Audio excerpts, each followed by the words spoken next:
A rose by any other name is a line that belongs to William Shakespeare. The biggest rose bush, however, belongs to a couple in a place not necessarily known for its beauty. The Arizona desert is a place of contrasts. It can look a little mean, but it can also look pretty inviting. Which makes it the perfect place for the Wild West town of Tombstone. Because it too has two sides. Yes, it's the home of the infamous OK Corral and the shootout between the Clantons, the McClowrys, and the Earls. This ends today, Wyatt. I'm done talking. In this town too tough to die, that gunfight never dies either. It's reenacted several times a day now for tourists. But Tombstone isn't all shootouts and shot glasses, says longtime mayor Dusty Escapule. Tombstone has a reputation of being a rough, tough, rootin' tootin', shoot 'em down town, but there wasn't a gunfight every day. There wasn't a fight in the bars every day. It was really, there is a lot of good soft side of Tombstone. Oh, wow. Absolutely stunning.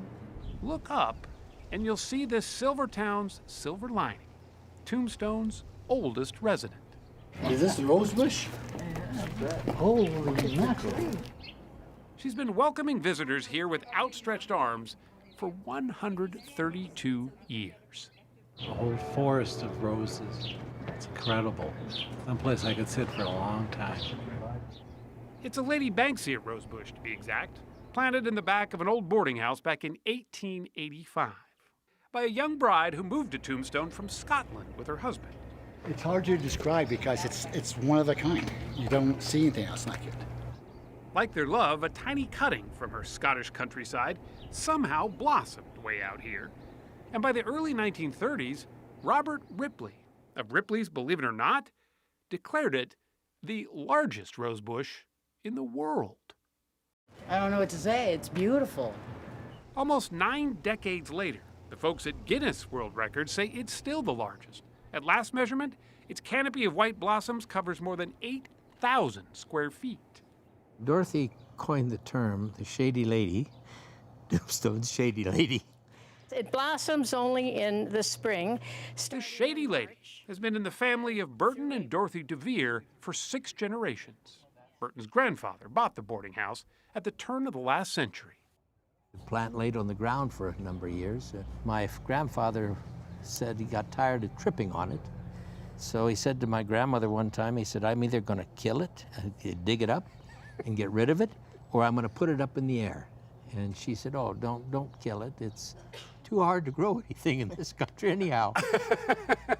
And that's how the trellis got built, providing Tombstone some much-needed shade. Still, welcome real estate today. It falls to groundskeeper Jeremy Dolphin, whose grandfather once worked deep in Tombstone's mines to keep the rose bush healthy. I don't want to be responsible for killing the tree, but I guess you can't do it after as long as it's lived. Maybe you can't do too much damage? No. Which brings up the obvious question. Just how did it live so long? Tell about the sewer. Well, The sewer? Turns out, before Tombstone had plumbing, a lot of the town's sewage seeped into the rabbit warren of mine shafts dug beneath the town. Some within reach of the Shady Lady's roots.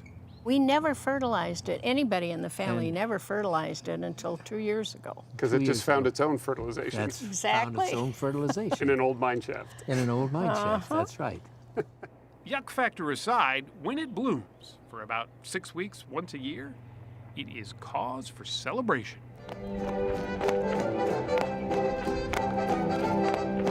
The Tombstone Rose Festival has everything you might expect Tombstone to have, including can-can girls.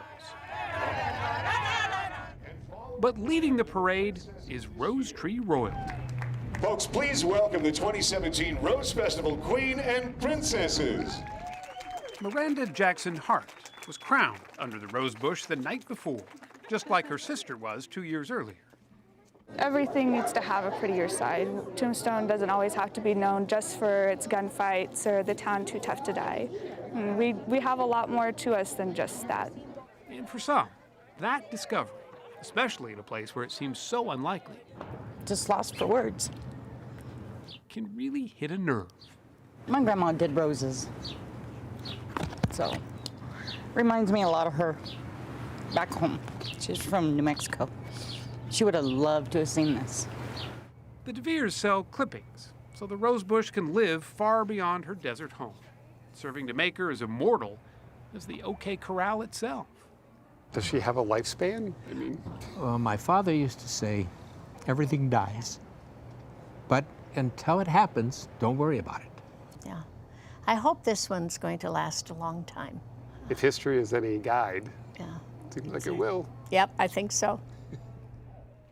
After all, Tombstone's Shady Lady even outlasted Wyatt Earp, which around here is really saying something.